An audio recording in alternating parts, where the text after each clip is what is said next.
what's funny about death? Go. In some ways, there's nothing funny about death, but there's also so much funny about death. Like, that feels like, I know that feels like a completely empty saying because it is.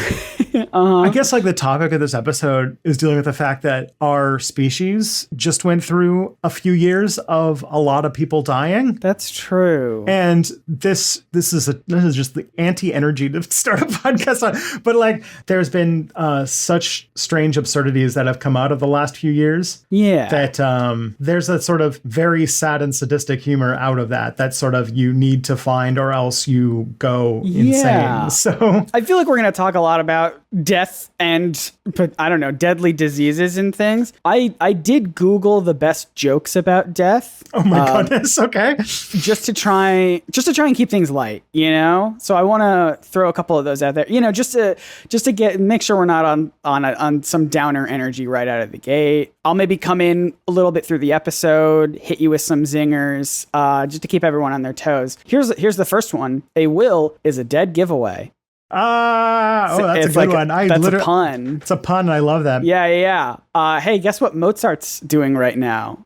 He's decomposing. Okay, these are actually really good. I like. Yeah, these are pretty good, right? Yeah. By the way, for anyone who's stumbled upon this, it's probably not aliens, which you would not have guessed at all from the first few minutes of this. We're a podcast about aliens, I think, or what are we about, Tristan? Yeah, we're a podcast about the increasingly vague subject of ancient astronaut theory, UFO conspiracy theories, and pseudo history, pseudo archaeology. But at the moment, our main thrust is going point by point exhaustively through the mega epic that is History Channel's Ancient Aliens. And apparently I need to respond to about every 13-second part of the show. Because we are on episode 40-something, and we are in episode 5 of the show. So yeah. And my name is Scott Nicewander. I know pretty much nothing. I know kind of a little bit about the topic we're going to be talking about today, only because I briefly covered it in a different episode of this podcast. But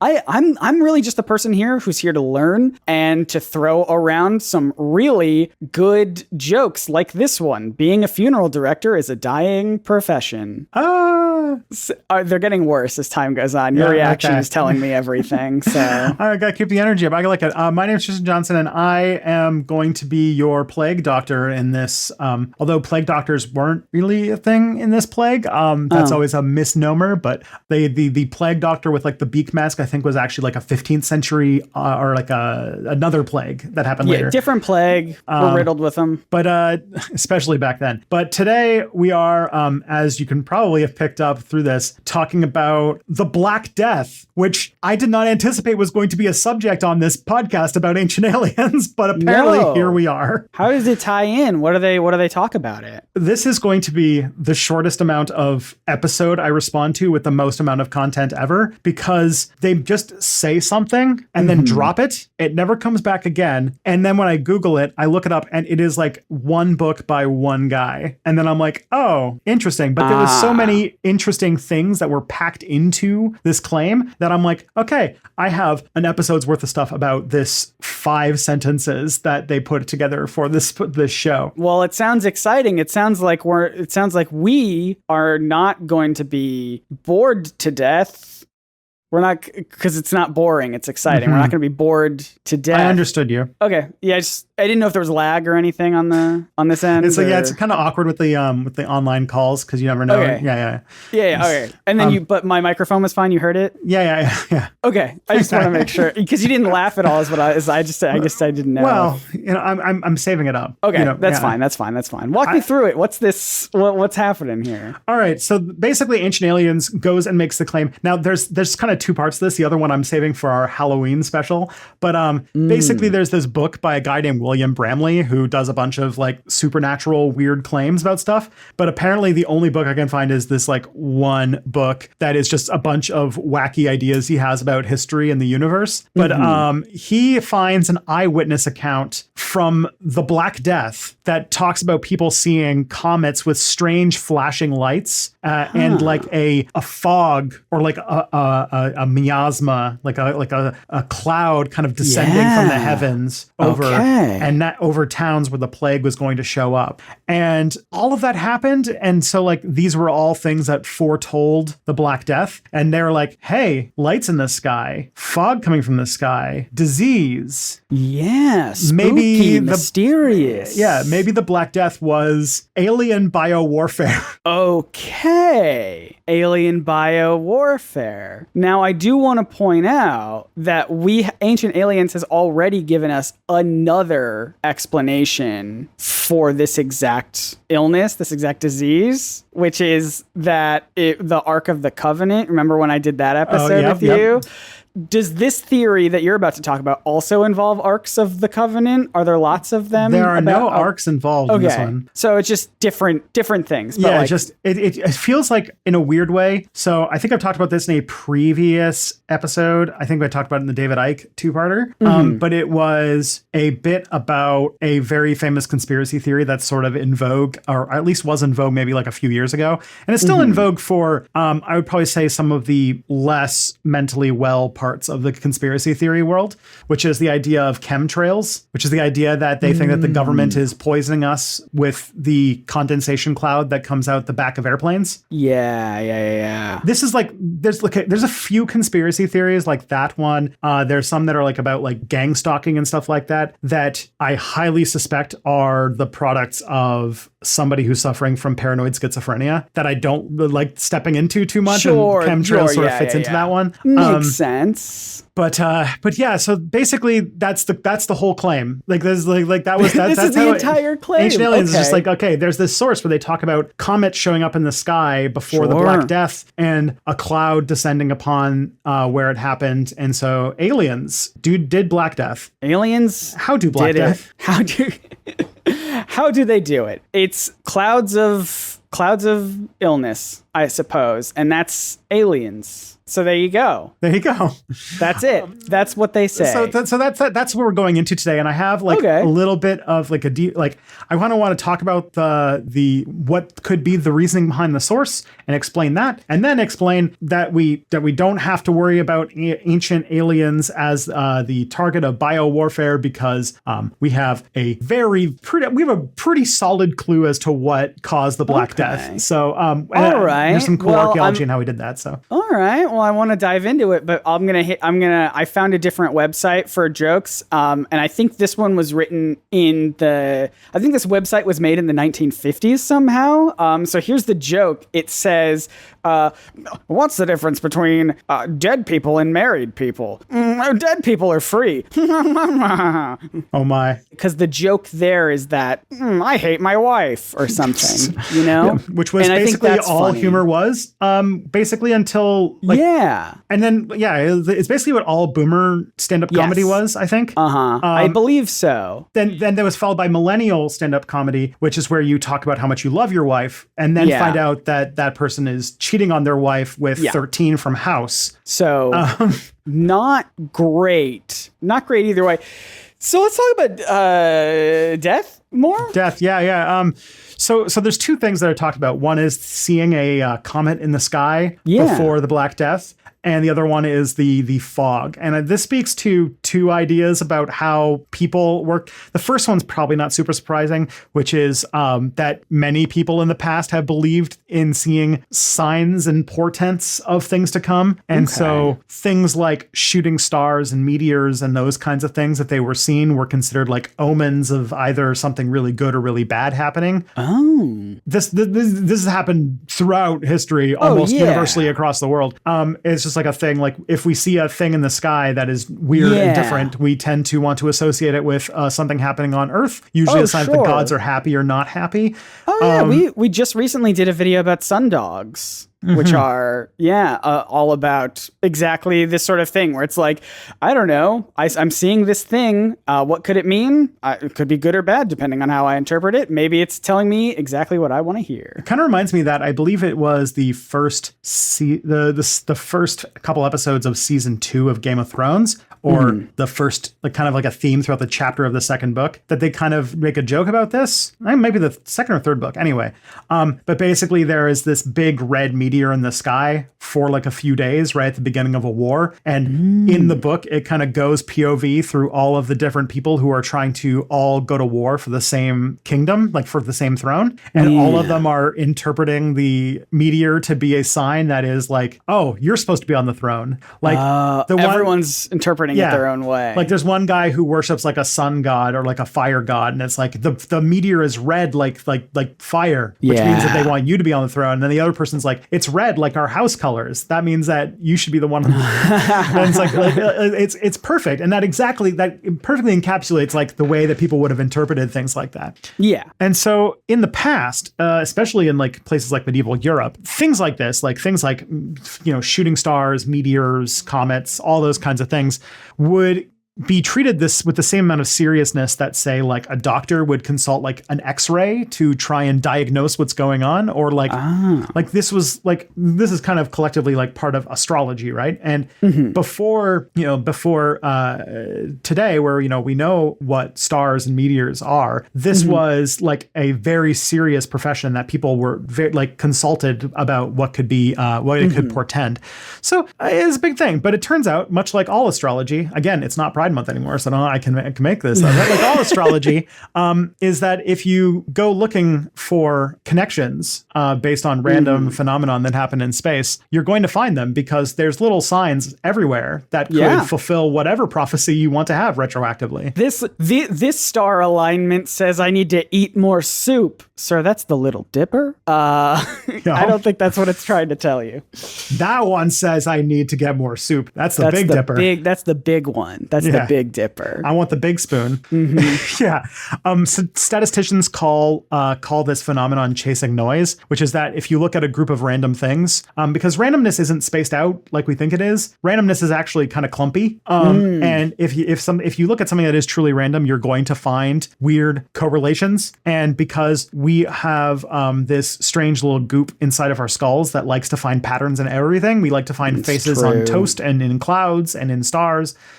We will put together pretty much anything to try and say, that's the thing that caused the thing. That's right. It's basically the cause of and solution to every problem we've ever had. It's in the stars. Yeah. And so, so in doing that, you're basically doing what's called confirmation bias. You're looking retroactively for something to be true. And, just knowing that going backwards, like there's not going to be no comets are going to cause plague. Right. You're already looking for a conclusion, a specific conclusion. So if you're looking hard for it, you're going to find it. You're going to find something that, I get that because you and I write videos, and sometimes I have a message that I want to say in the video, and I have to figure out how do I make that ending work with what beginning, and I have to find connections between things. I read a whole lot and I write a bunch of stuff, and then I'm like, oh, how do I finish this by saying capitalism's bad? Exactly. Every video has to end that way, and it's up to us to figure out how do we get to that. How do we get to that point? That's what all video essays will be about at the end of the day.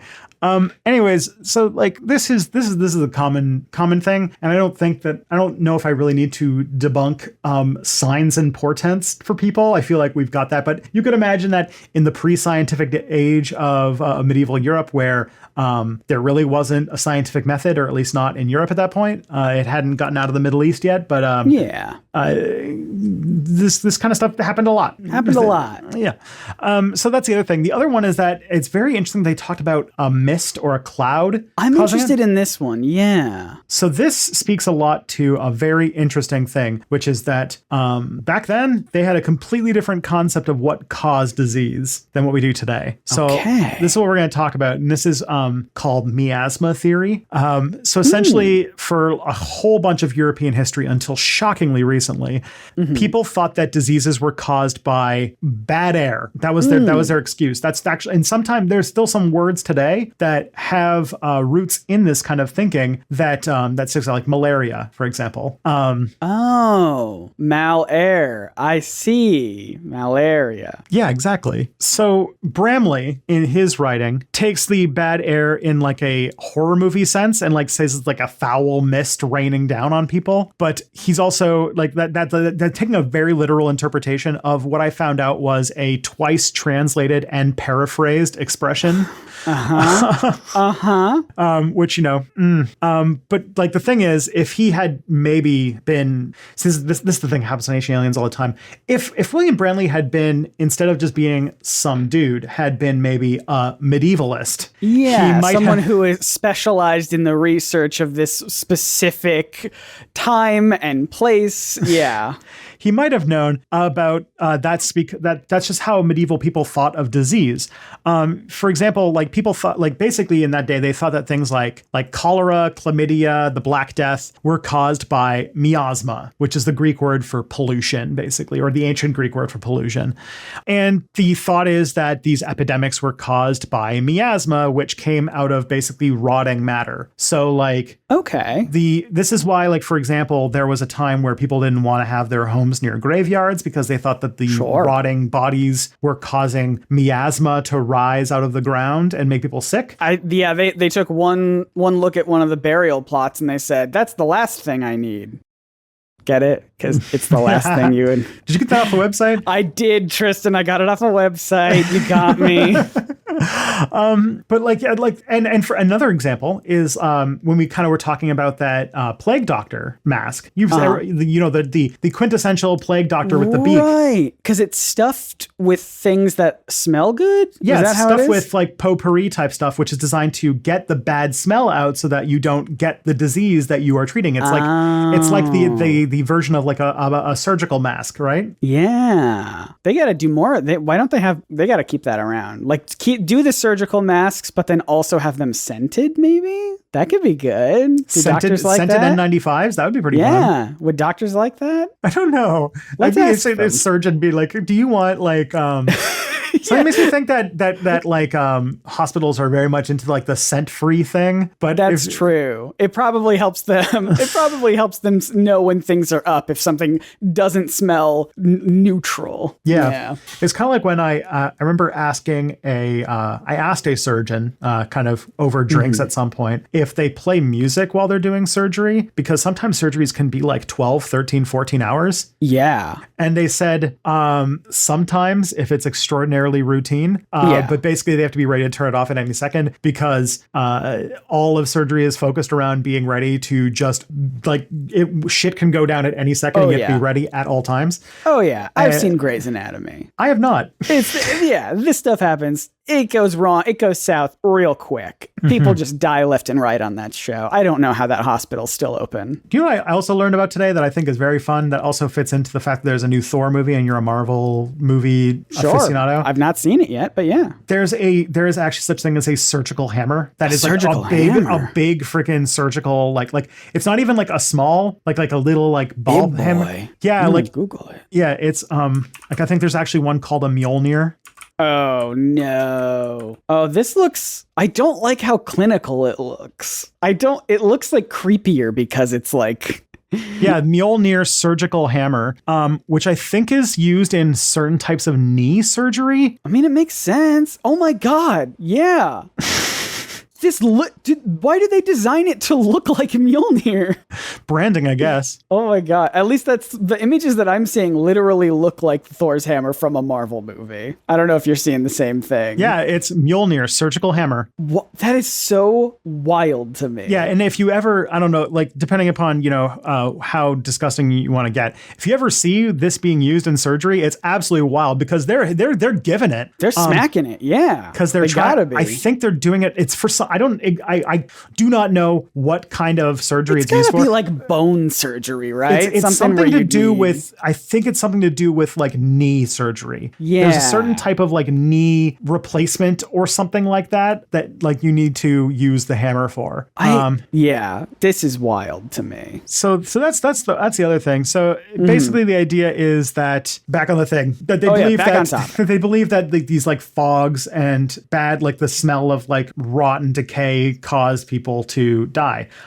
So this is why, like, I think like in the Prince of Egypt, the only Bible story I've ever read, that the plague comes in the form of like a mist that goes through all, like the 10th plague, the one that kills kills all the firstborns. The one that kills all of, yeah. That one comes as like a kind of fog through the city. I think that's kind of speaking to what it is. And it has to knock on all the doors and it'd be like, let me in. Don't let the fog in. Don't let the fog. Hey, if you're in Cairo right now and you see a fog at your door, do not let that fog in. Yeah, can't warn you enough. It's gonna be one of two things. It's gonna be a plague or it's gonna be a vampire. It's gonna be. But if it's a vampire, then at least it'll have to. I mean, I guess both have to ask to come in, right? Yep. Both of them do need permission to come in.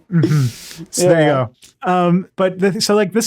This was originally spouted by the ancient. It's like, this is the idea is that back in the day, like they had their sort of idea of like how to validate good knowledge reversed. Like today we would say like, oh, like we would only follow science if it was from the more modern stuff that came out. But in the past, they were basically like, oh, the most important stuff came in like ancient times. And so like basically this was all developed by Hippocrates, the ancient Greek guy.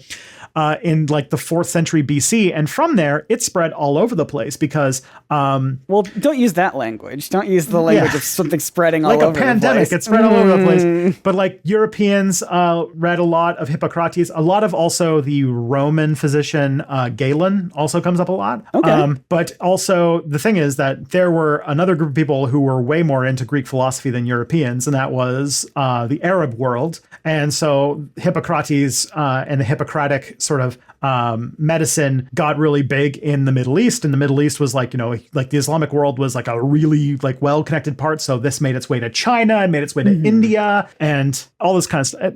The Middle East was like this sort of like mixing pot of all of these different cultures coming together to learn stuff from each other. Sure. It was pretty cool. Yeah. So this was like a very widespread idea. Hippocrates, very influential. And this stayed up all the way until like 1880.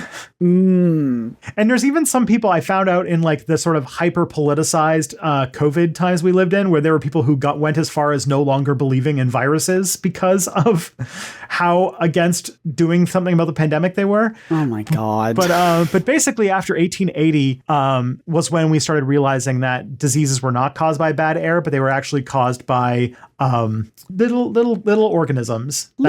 Little bitty guys. Yeah. The first one, kind of hitting on the Game of Thrones thing, was discovered by a guy by the name of Jon Snow. And this What? is like, yeah. So, well, not discovered, but one of the first like steps towards figuring out that this was not bad air was Jon Snow.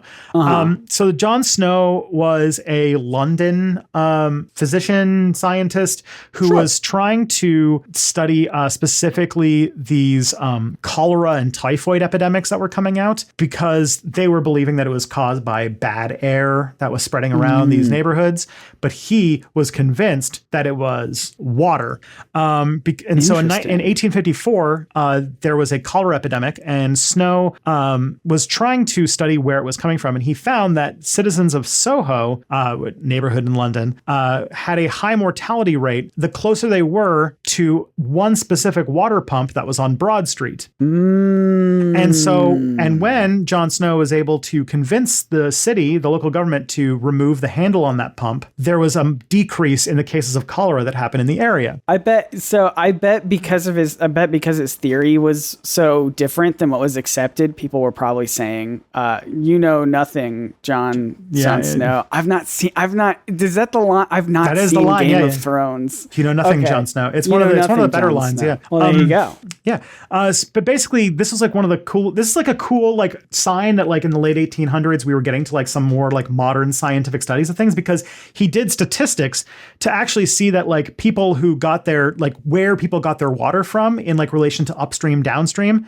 and found that you were much less likely to get cholera the further upstream you were and the more downstream you were because like in this time, the water that you got for the drinking was also the water that you dumped all of the poop into. Yeah. And cholera happens to spread through that. So the more downstream you were, the more you were likely to get cholera. Man, it's weird how like hardly anything's changed since then. Yeah. I mean, that's how I still do it. I don't know if that's different anywhere else in the world, but that's me. That's not a Virginia thing. That's just a Scott thing. You just go out with a bucket of water. That's just me. That's my own. And you know what? To each their own. I don't judge you, Tristan, for having your clean water and your hygiene and your bathing frequently. I think I told this story before, but I think I did in a previous episode of this podcast, but it bears repeating because it's a very funny story that during the Spanish Inquisition, they were on the hunt for secret Jews and secret Muslims because they had just finished conquering all of the Muslim kingdoms in Spain. And they were trying to find who had converted to Catholicism, but wasn't actually converting to Catholicism. And like we've talked,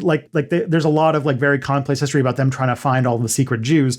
But apparently to find secret Muslims, they were suspicious. They were like taking people under the Spanish Inquisition if they were too clean. They bathed too often.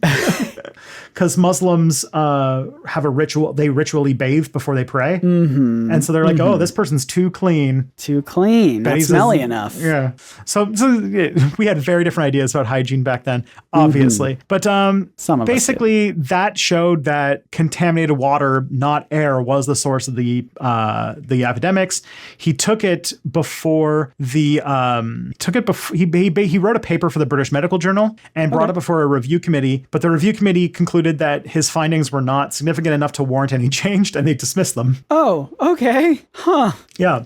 He basically found stuff that supported the idea that it was the water that was causing it. And they were just like, no, we don't think so.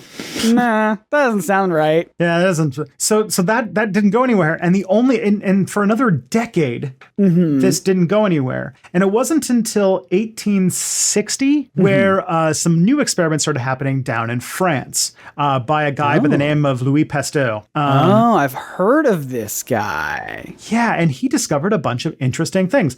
Like there was this idea of spontaneous generation that existed at that time, where they were like, well, where do flies come from? They spontaneously generate from rotting meat, for example. That's right. And like that, like, because they just thought that like rotting happened naturally, right? And and he found that if you are able to put, like, say, a piece of meat that has been boiled in a airtight container, that it doesn't rot.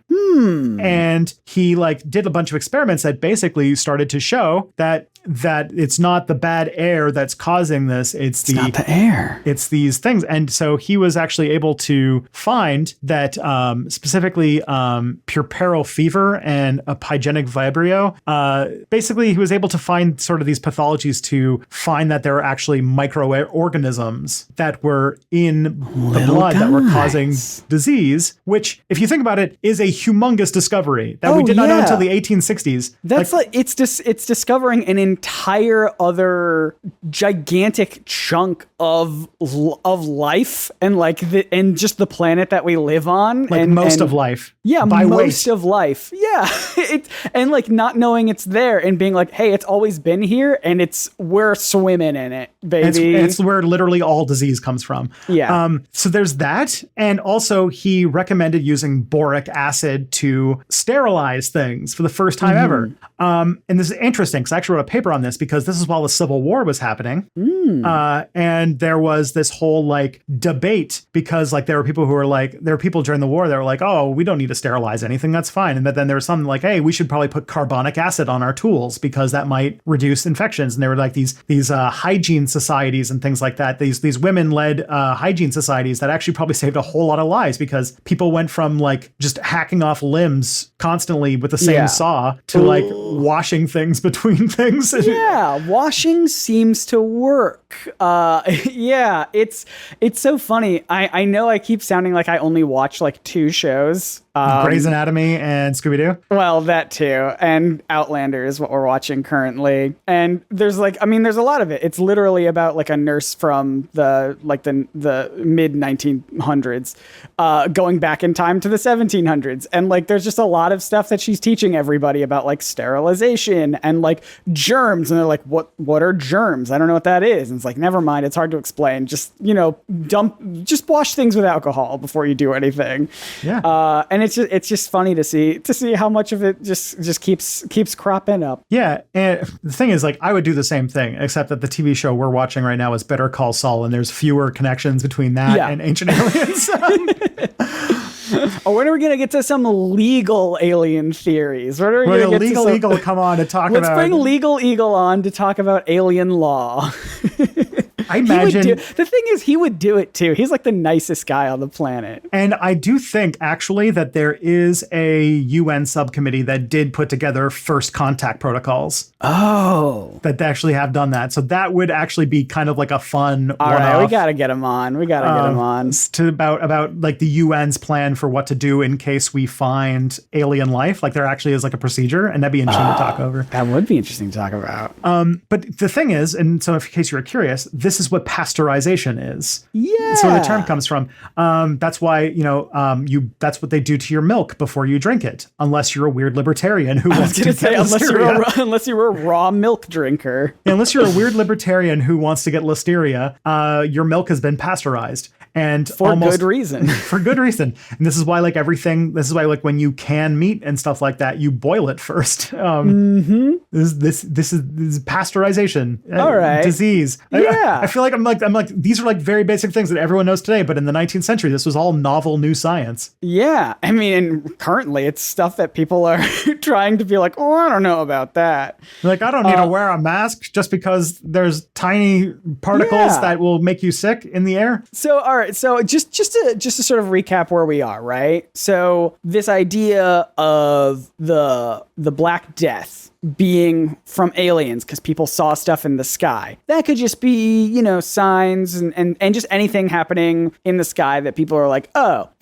could be anything, could be nothing, could just be whatever we want it to be. And then we've got this miasma thing, this fog of death. But what you're saying is it wasn't actually literally like a fog or a cloud or anything. It's just how people described illness because they thought the illness was in the air. So if there was illness anywhere, they would talk about how it's bad air or like a diseased air or something that someone might misinterpret as like a fog that might be like, ooh, spooky alien thing, right? Is that fair to say? Yeah. So that's sort of where we're at. Yeah. Yeah. It's somewhere between not understanding the context of what medieval people thought like and wrote about and how they wrote, and also possibly intentionally ignoring that so that they can make an alien connection to someone who also doesn't know that fact. All right. So that's sort of where we're at. We've already sort of debunked the ancient alien stuff. So then what I don't know if this is a silly question. What actually did it? Where does like the Black Death and things, where does that like come from? We have done a surprising amount to find out the source of the Black Death. And also, we don't teach enough about the Black Death. And in the context of us currently living through a pandemic, it might be interesting to learn about. But we will find out after this.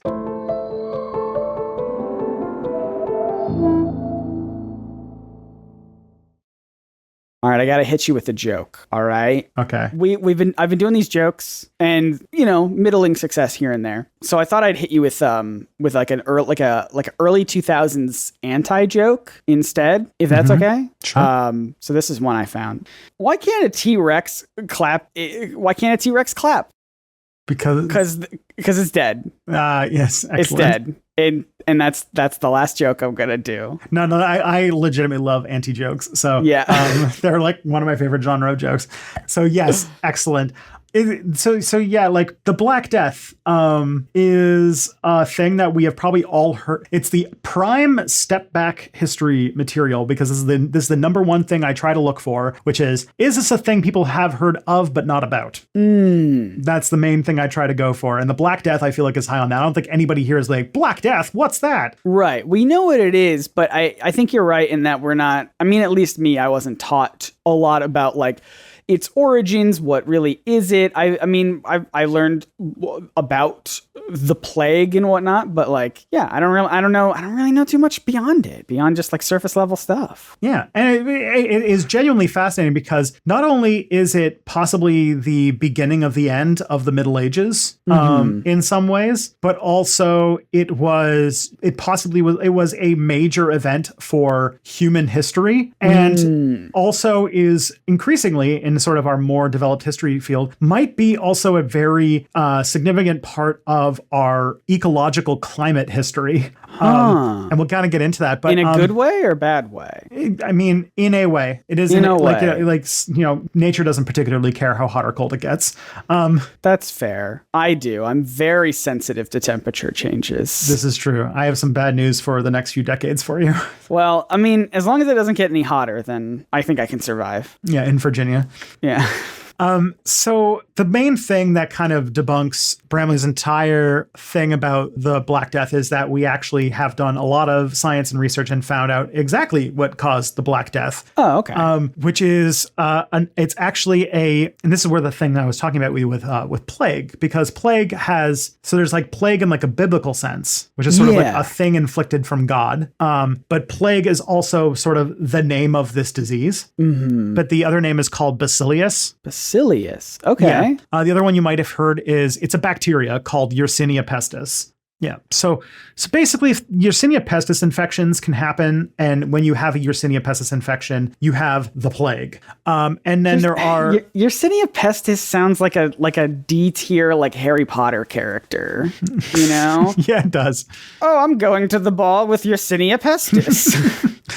It's true. But so the interesting thing about the plague is that you can get the plague through 3 different ways. Mm-hmm. And the sort of way that you got infected will cause you to, there's 3 different ways that it can manifest. And you'll have different types of symptoms and you'll look different and it'll spread differently based on how you got it, basically. Okay. The main one that happened in the Black Death was bubonic plague. But there are further ones. There's also septicemic plague and there's pneumonic plague. Pneumonic. Okay. That's the fresher version, the newer one, the 2.0. Yes. The pneumonic plague. It's the one that you remember better. It's the pneumonic plague. It's got faster Wi-Fi, it's got better graphics, all the hits, all the thing. It'll play all your apps on it. It'll play all your apps. It'll tick all your talks.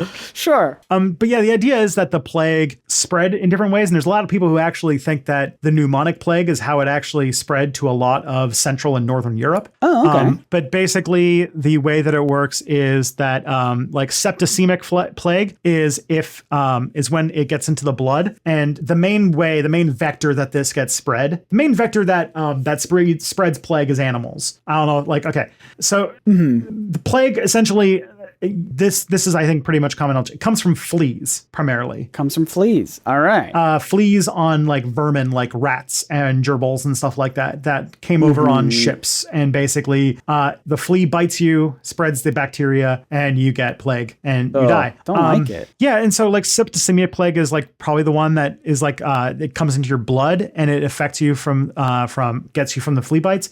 But you can also get pneumonic plague, which is if it's a bacteria. If the infection gets into your lungs, and that's where you can cough, and it gets more not airborne, but kind of with COVID, droplets can spread it.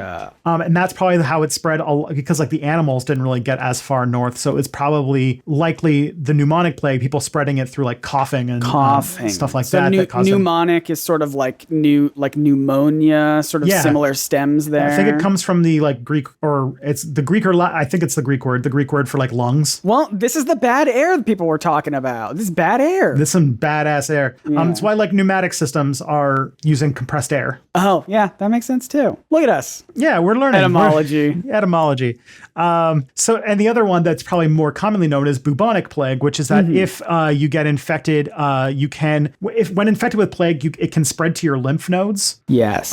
And those will get swollen, and then they can actually get these swollen lymph nodes, they'll look like big, like bulges on your body, because your lymph nodes are all over your body, and they'll get really big. And those big swollen lymph nodes were called buboes. Yeah. And they could break open, and you'd have these big black sores all over your body. That's where it got the name Black Death, is the black sores, and it'd be really gross. And somebody who had plague would be in a lot of pain, and it would look terrible. I just remembered too that when we were because we talked a little bit about buboes on the one about the Ark of the Covenant. I just remembered the Ark of the Covenant point, didn't actually talk about how ancient aliens didn't think that they had the Black Death from, they thought it was radiation. Yeah. But modern interpretations believe it's the Black Death, which still could have fit if they wanted to claim that the Black Death was alien biowarfare. They still could have done it, but they instead were just like, no, that this one's radiation. Yeah. This one's different. I will say that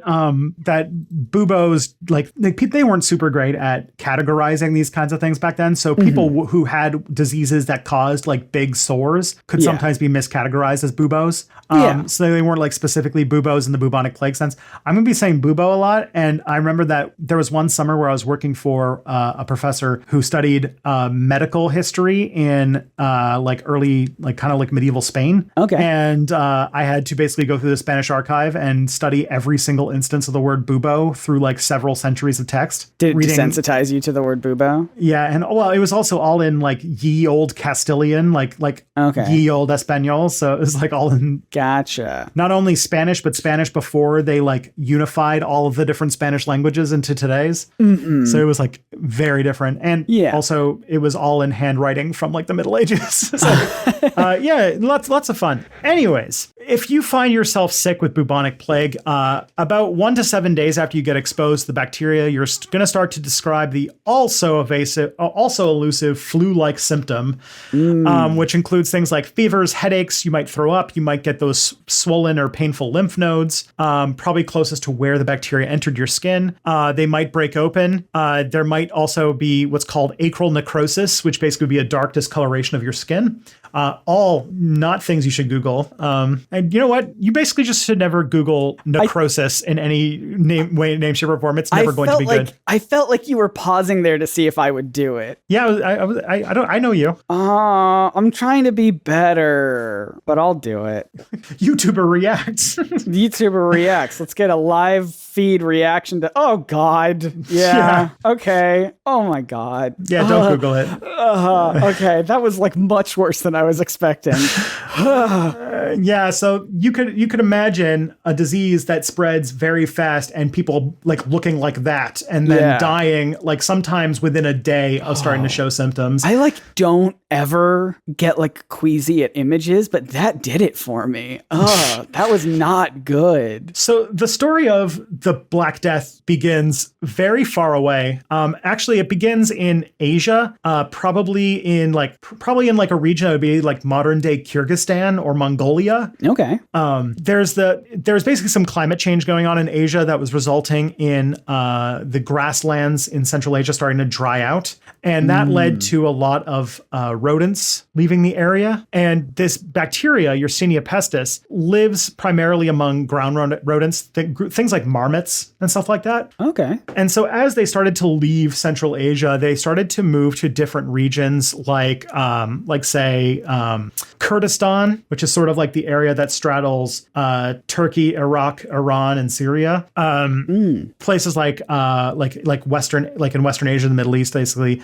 Places like North India, places like Uganda, and even the Western United States, apparently. But the thing is, we didn't know that it was this disease until 2010. And this is what I thought was really cool. Yeah. So this is really cool. So what they found, what they did is they did a DNA, it's something called a DNA RNA polymerase chain reaction technique, where they were studying Yersinia pestis, and they also studied some samples taken from the tooth sockets of human skeletons found in some mass graves across Europe that had been associated with the Black Death, and conducted that. They concluded through this research, along with some other prior analyses, that they had pretty much unambiguously found out that Yersinia pestis was the cause of the Black Death. So that just shows that we know almost exactly what the Black Death is. We did DNA we got stuff. It. Yeah. Locked it in. Yeah. And then furthermore, this was done with some more genetic evidence taken from Black Death victims in East Smithfield, which is a place in England.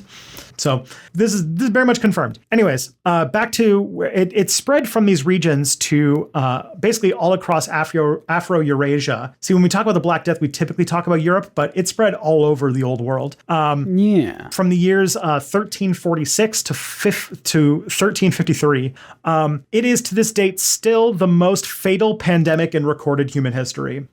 The idea is, now the numbers vary a lot because people didn't take numbers back then, but somewhere between 75 and 200 million people died in Eurasia and North Africa, probably in those years. But the population of the planet Earth was a lot smaller back then too, right? Yes. So those would have been like much bigger percentages of the Earth. Yes. Like, for example, it's the guess is that it was anywhere between 25 and 60% of Europe's population. Oh my God. And that Europe's population did not get back to its levels in 1300 until 1500. That's 200 years later. Yes. Yeah. Oh my goodness. I mean, that's at the most sort of lowest level there is like 1 in 4 people die. That's that's huge. But highest 6 in 10. 6 in 10. And furthermore, it also hit the Middle East really hard. As much as a third of the Middle Eastern population died in the Black Death. Oh my God. So the world's population at that time was probably around 475 million people. Okay. And the plague probably reduced it to about 350 to 375 million people. That's even lower of a population than I expected. I thought there would at least still be a couple billion people. No, not even 500 million people. No. Oh, yeah, that's a lot. Now the story of the plague coming to the Middle East and Europe kind of comes through when the disease started making its way to the Crimean Peninsula, which is the peninsula that is sort of the sort of peninsula that sticks out to the south of Ukraine, bordering on the Black Sea, which was historically a very important trade city. But from Crimea, it was probably carried by fleas that lived on black rats that were on ships, specifically ships headed for the port city of Genoa, which is in modern day Italy. And that was where like all sorts of goods from Mediterranean trade would arrive in Europe. And through that, it probably spread through all of the Mediterranean trade network, which was, all over the Middle East and North Africa, especially because then it would go from Crimea down to Constantinople, which is modern day Istanbul. And then it would then spread to the whole Mediterranean. I wish there was a song about that so I could keep it, so I could remember Istanbul, Constantinople. I don't know. Someone will do something. There might be. Yeah, but so when the Black Death came ashore, it then started spreading through person-to-person spread, pneumonic plague. So it would go, the fleas would bring it onto the ships, and then the ships would land on the shore. The fleas would bite the people, and then people would start coughing it onto each other, and it spread extremely fast. This is why people believe it was pneumonic plague, because it spread way too fast for fleas. Gotcha. So that's basically that's the main thing. We can see that the first account that we found at the time was done in a medical facility in Paris that was written to King Philip VI. Philip VI? Sorry, Philip VI. Philip VI. I didn't know you had to say the numbers in the language that you're talking about. Is that like appropriate? Is that what I should be doing? I mean, it depends. Philip VI.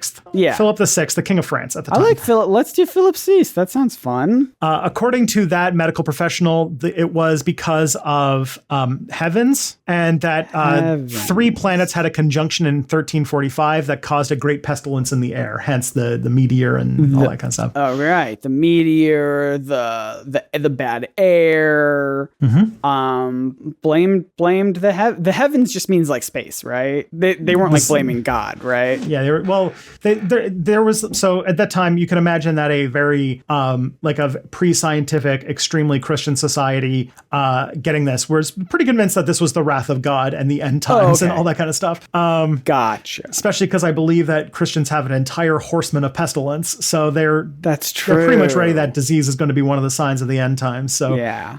In the Islamic world, they interpreted that it was a martyrdom and a mercy from God, and basically it was a disease that that Allah was taking people to heaven with. So it was like a form of martyrdom. Oh, okay. And so there were actually some scholars who were against doing quarantine measures because they were like, no, this is God's will. If you're going to die of this disease, you're going to go to heaven. It's like it's good actually.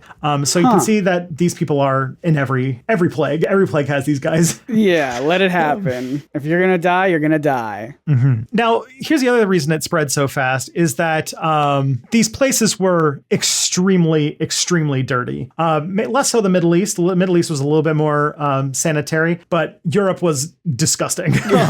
Europe, gross. That mostly because in Islam it's sort of it's considered I don't know if it's haram, but it's considered like really, really bad to basically spend too much time close to animals. So like in Islam it's like not considered like technically proper to like have pets. Gotcha. And like you know, where like living, fleas would be maybe. yeah, or like living close to animals is considered like at least gross and not something that you should do.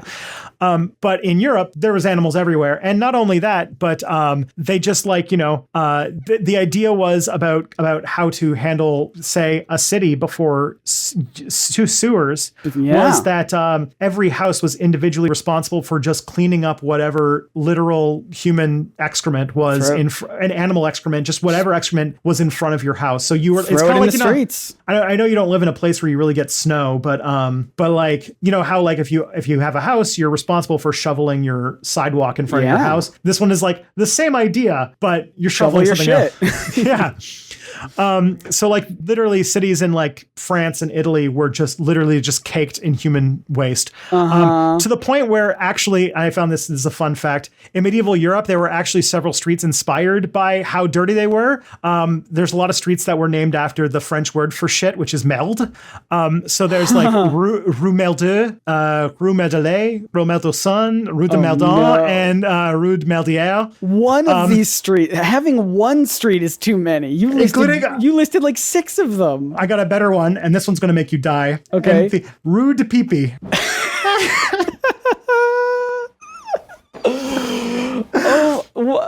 That's like, these are official. These aren't like colloquial terms. These are like official street names, right? I don't know if there's any around anymore. Okay, but, probably I don't not. know if they still go by this name, but I really hope I hope in my heart that there is a Rue de Pipi still somewhere out there. Yeah, that's like in Gilmore Girls, one of the only other shows I keep talking about. They go back to the historic street names, and the hotel is, or the inn is now Soars and Boyles Avenue or something like that. And it's just like, we don't like this. This is bad for business. Oh boy. Yeah, so I love that story. The other thing too is that in like big cities, you saw just like random animals like pigs and cows and chickens and geese and goats and horses. And sometimes they didn't have owners. They just kind of wandered around. Just free roaming goats throughout the streets. So you can imagine that would not be exactly a great context for, say, sanitation and not getting fleas. It sounds like the perfect place for it. Furthermore, people did not bathe a whole lot back then. They actually thought that bathing was like the kind of dirt getting caked on was like actually prevented you from getting sick to an extent. It's your shield, yeah. So bathing too often was considered actually like bad for you. Yeah, clog up the pores so nothing can get in. So yeah, this resulted in again 45 to 50% of Europe dying, or as much as 60%. There was in some crowded cities, it was not uncommon for like half of the population to die. For example, half of Paris's population, which at this point was 100,000 people, died. Oh my God. In Italy, Florence, the city of Florence had its population reduced to somewhere between 110,000 and 120,000 to 50,000 by the end of the plague. So, and like the thing is like the plague hit super hard in like Italy and Germany and stuff like that. So like 60% of Hamburg and Bremen Yeah. died as well. Some cities like Florence didn't get to their 14th century population size again until the 19th century, so the 1800s. Oh my God. The Black Death also virtually destroyed the city of Cairo. About 40% of Cairo's population died. It had as many as 600,000 people living there, and it was probably the largest city west of China. And about a third to 40% of the population died in a period of 8 months. That's no good. Yeah, and because of that, and also because of some other epidemics, in the early 18th century, Cairo's population was about half of what it was in 1347. And Cairo kind of, I don't know if, I mean, it's definitely more than recovered now, but it never really like super duper recovered, never got back to its former glory at that time. Right. And interestingly, this caused some other odd knockoff effects. This is kind of the interesting effects of what happened. So many people died. It resulted in some interesting economic changes. Like, for example, there was a major labor shortage, which meant that wages skyrocketed. So, people nobody wants to work anymore for 15 gold ducats an hour or whatever. So wages started to go up. Interesting. And also it freed up a bunch of land. Okay. So a bunch of land that people were living on was no longer lived on because they were too dead to live on it anymore. Right. Makes sense. And so it led to a lot of reforestation, which ended up with all those trees absorbing a whole bunch of carbon dioxide out of the atmosphere. Oh, that's and good. sequestering it in things, which led to the population decreasing. This is one of the other explanations for what's called the Little Ice Age, which is sort of this period of cooling that happened in sort of beginning in like the late Middle Ages, and it sort of ended with the Industrial Revolution. People have blamed all sorts of different things, but this is one of the possible reasons, is the sort of reforestation from the Black Death. Interesting. It also caused a new religious fervor and fanaticism, which did not end up going well because Europeans were looking for someone to blame for the Black Death, and they instantly went to groups like Jews, friars, foreigners, beggars, pilgrims, lepers, Romani people. Unbelievable. Lepers and people with skin diseases like severe acne or psoriasis were just killed at this time. So you could be killed for having acne. You could be killed for having psoriasis. Unbelievable. And you could be killed for having leprosy, which was another disease that was common at that time. Well, at least, I mean, leprosy was probably going to kill you in the end, right? Like that. I don't think they had much to. I mean, I actually don't know. Leprosy, I've always been told, has just that's one that you don't recover from, is it? I don't know. I think you can today. I think it's curable. Yeah, sure. Back in those times, I imagine not. I think you could survive it, but the thing is, you were extremely contagious, and even if you did get leprosy afterwards, you would have some horrible scars. Very often, it caused like gangrene and stuff like that, so you could actually like lose limbs, and you would lose like big parts. It was very disfiguring disease. So even if you got it and recovered from it, even if you would be people would scarred know for life. Yeah, people would know, and then they'd probably still want to kill you anyway. Yeah. Basically what happened is that as the disease ravaged Europe, they were kind of at a loss as to who caused it. So they blamed things like astrological forces, earthquakes, or Jews poisoning the wells. Oh, come on. Some believed it was a punishment by God for their sins and that they could be relieved by winning God's forgiveness. But of course, the main thing that it did was leading to a massive amount of attacks on Jews. For example, in 1349 in Strasbourg, there was something called the Strasbourg Massacre, in which the people of the city killed about 2,000 Jews.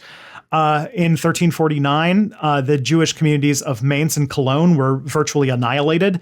In 1351, 60 and 150 smaller Jewish communities had been destroyed, and it led to many Jews having to basically leave and move to any place that kept them safe.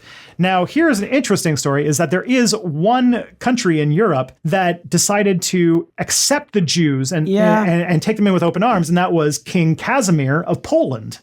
So I don't know if this is the reason why there was some major Jewish communities in Poland up until relatively recently, but it does show this. Yeah. It explains what. Yeah, it's so fascinating to sort of see almost like these ripple effects of of these things throughout history. And we saw a little bit of this when during the COVID pandemic, when like there was a rash of anti-Asian bigotry caused by the pandemic. Yeah. People blaming them for anybody who was of Asian ancestry for the pandemic. Oh yeah. And even like I would say that even the politicization of mask wearing and public health measures leading to like violence against people for wearing masks and like, you know, all the like stuff that's broken out over vaccination and all that kind of stuff. Like it does seem like pandemics bring out the worst in people. Now, if they had scented masks that were scented like a lavender, I feel like everyone would calm down. I feel this is my chamomile lavender mask. Yeah, just take a couple breaths, you know, everything's going to be okay. Yeah. Or, you know, there's another thing you can put in the masks to make everyone chill out. That is true. That is like true. THC mask. Got legalized here in Virginia. Yeah, baby. There you go. We can talk about it. It's legal now. YouTube, you can stop demonetizing my videos about cannabis because it's legal where I am. So that was a big thing. Furthermore, before the Black Death, Europe had a very strict social order where the Catholic Church essentially ran the continent. And it lived in this sort of feudal system where different fiefs and city-states ran the continent, where there were peasants underneath and lords over top who basically acted like landlords who led this basically this extremely rigid caste system. Now, the thing is that the pandemic completely uprooted that, and it led to survivors being able to find new opportunities elsewhere. And so all of a sudden you had people who used to be just like tied serfs to the land being able to leave and go somewhere else where they'd be paid more. More people could move to cities where like people were competing for their labor because there was so few of it. And this led to a major sort of uprooting of the political and religious structure of the continent. Okay. And so like the whole power dynamic fell apart. And so there's some people who argue that this might have been the beginning of the end of the medieval period, because basically the whole feudal political structure started to crumble. Mostly because as this happened, the price of food dropped and also the price of land dropped by about 30 to 40%. So if you're a landowner, this is terrible. But for most people, this was a huge windfall. That's great, honestly. I would love that. I would love that right now. If like, you know, housing prices went down, that'd be great. Honestly, I would love that. It'd be really great. Yeah, that'd be spectacular. Actually, now I'm a homeowner. I want them to go up to the moon. Tristan, you're on the other side of it now. No, I don't. I don't want to treat my house like it's a freaking stock option. It's a building I live in. But yeah, so the survivors of the pandemic found that not only was food cheaper, but land was more abundant, and many of them had inherited property from their dead relatives. So there was a huge wealth exchange from like the rich to the poor, and it led to like a great equalization, not like a full equalization, obviously, but it caused a huge upset of a very rigid caste system that existed before. It was also the first. It's also where the word quarantine came from. Really? It's not where it originated, but it is where it became popularized. It is where the term came from, but the idea of quarantining something is older. Right. Okay. That's it. So what happened is in the city-state of Ragusa, which is basically modern day Dubrovnik, which is a city in Croatia. After the plague happened, they took a 30-day isolation period in 1377 for new arrivals who came from plague-affected areas. The isolation period was then extended to 40 days, which is the Italian word is quarantino. 40 quarantine.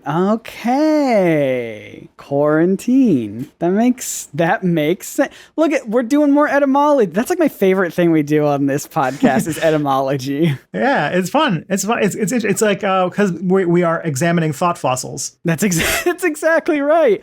Why don't we have to make a spin-off podcast that's just called Thought Fossils and we just talk about etymology? I feel like that would be very fun. I do feel like there has to be many people out there who are way more qualified to do it than I am. That's true. Actual like linguists and whatnot. Yeah. I even know there is a good podcast called The Endless Knot. Oh, They basically just talk about etymology. So that's fantastic. Go check them out. Yeah. And so that's basically like the story of the plague. Today it exists. There's a vaccine currently being developed for plague, but they're not commercial, or there's not, in most countries you can't get one commercially. They're just not available in most of the world. So it's like something that's like we're just on the cusp of figuring out. Right. But the thing is that you can avoid getting the plague by, avoiding contact with rodents, people, or cats, or it is something that you can treat with antibiotics. That's good. Thank God for antibiotics. And yeah, like occasionally you still hear about people getting sick and dying of it in like Mongolia and stuff like that, where it still shows up occasionally. But for the most part, we have antibiotics pretty much take care of it. It's a bacterial infection, so it's pretty simple. And then the last bit I have just here saying is say something clever about COVID. Okay. But like, I think that I imagine that in many different ways, you can kind of see what happened in the Black Death and make the kind of connections that you will with the current pandemic that we are in today. Absolutely. That we are still in. Like, I know that we still kind of want to treat the pandemic like it is in the past, but it very much is not. It's not. And to the point where I have a bit of a scratch in my throat and I'm a little concerned. I know. I feel like I'm one of the extremely lucky few who's not gotten COVID yet. And most of that is just because I don't go anywhere. Like, I work from home all the time, always. But I still mask up when I'm in public, especially grocery store. I mean, I see no reason not to just mask up in a grocery store for the rest of my life. You know what I mean? Because like, I don't even want to catch a cold. Why would I want to catch a cold? Yeah. So like, especially airplanes and things like that. So I mean, and like we think that it's over, and then like you see like a VidCon how like every single creator got COVID afterwards. So that's right. Like, okay. That's right. I'm glad I would have gone. I genuinely would have probably gone to VidCon had I remembered about it. I just forgot that it was happening, and I made no plans to go do it. And I'm kind of, as much as I am bummed to not see my friends, I'm kind of glad. I'm hoping next year my baby will be big enough that I can leave him alone with my wife for a few days and not feel terrible. Yeah. And also that that the pandemic is at a place where I feel safe going to California, where it's just like a state that has a population larger than my entire country. Yeah. So basically, like, history is interesting enough and has enough mysteries to unravel without having to create fake mysteries with bad answers. Yeah. Historians are interested in those kinds of sources because we are interested in understanding people's worldviews, but we don't actually connect them as like things that are like literally true, because that's not how their society worked or how they understood things. Mm-hmm. So I decided to put together a little list of things that you can look to see if a source is good or bad. This is sort of the rule of thumb I go by. You can use this to your heart's extent, but basically the first thing you want to check for is if it is peer reviewed, which means it's probably published in an academic journal or by an academic press. That's a good way to start. Another thing is if you see a reference to a primary source, do check to see if it, quote, actually exists. Yeah, check it out. And also if they've been quoted correctly. As we have found, there have been paraphrasing of translations of translations of translations. And realize that in many academic circles, when it comes to primary source texts, there are many translations and there are commentaries on different types of translations, and it can be very, very complicated. So do know that you should figure out what you're going with, because language can make things mean all sorts of things.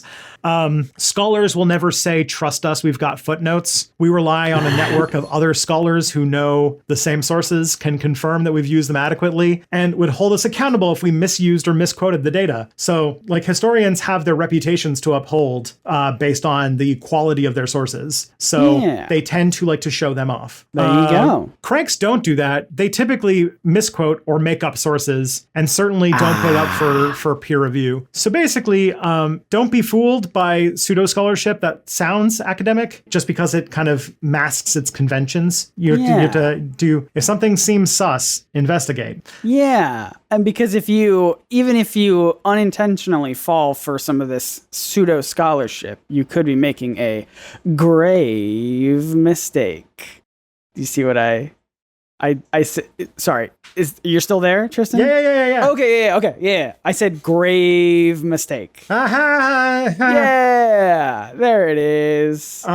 If you want to hear all of the best death-related puns Google death jokes. That's what I did. or go to @probs.aliens on YouTube, or sorry, on Twitter. Go to probs. Yeah, check out probs not aliens on Twitter. That's a Twitter account. You can go interact with us. People send us all sorts of fun stuff. Tweet along with the episodes. It's just a great community of folks over there who just say really smart things and really nice things and really funny things. So and correcting my ass constantly, which I appreciate. Correcting both of us, I feel, especially with movie trivia. We're the worst at it. No one so far has corrected me on any of on any of the 3 to 4 TV shows that I watch. So take that. There you go. Tristan, where can you also do other things on the internet? Where can people find out information about that? Very occasionally. I make a YouTube channel called Step Back where I talk about the importance of the past and understanding the current moment and the things that happen every day. That's found at stepbackhistory.com. It's I'm working on one that is very emotional and very important apropos of things going on right now vis-a-vis the Supreme Court. So check that out. If it's out, it's probably not out by now, or if it is, watch it. But Scott, you are also known to excrete content from your content glands. That's true. I do so over at my YouTube channel, Nerdsync, Nerdsync. I make video essays about comics, superheroes, cartoons. I'm doing a new series where I react to some fun old media with other YouTuber friends. I did one with my buddy Tulok the Barbarian, who does D&D stuff, and we reacted to some old D&D shows, cartoons, instructional videos. It was a lot of fun. And similar to Tristan, I'm in the process also working on a video that also is about a certain Supreme Court decision. We're both doing it in our own different ways. I also just want to thank the following people for writing reviews. I'm back. I'm saying the names. I forgot that Apple Podcasts lets you select which country that you want to thank people from. And since we were talking about how dirty and smelly England is, I want to thank the following people from the UK who wrote reviews of our podcast on Apple Podcasts. Thank you to Beckers1234. Thank you to Mr. Demo Apple. Thank you to Placey81, F Kincheers, J Star. So many people. Some of these people wrote reviews last year. I'm getting around to it.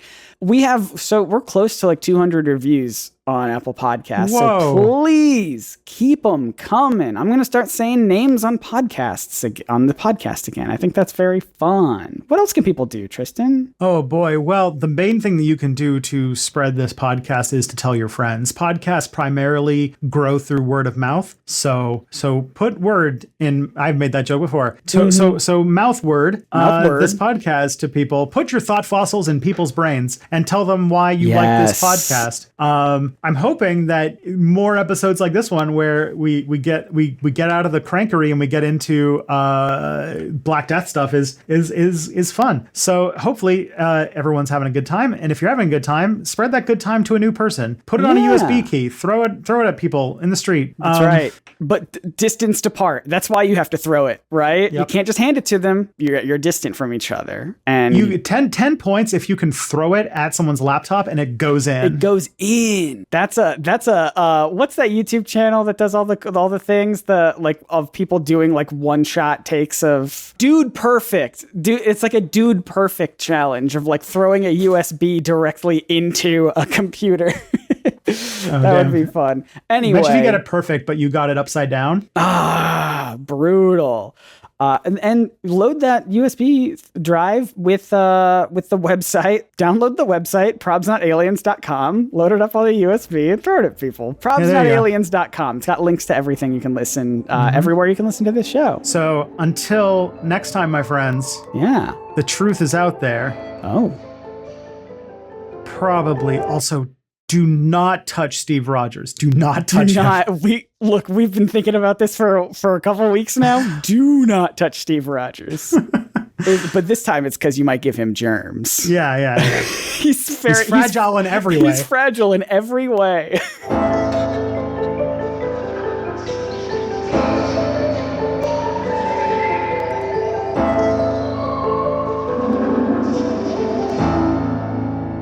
Wait until he watches Marley and Me. He's emotionally fragile too. He sure is. He sure is. He sure is. He sure is. He sure is. He sure is. He sure is. He sure is.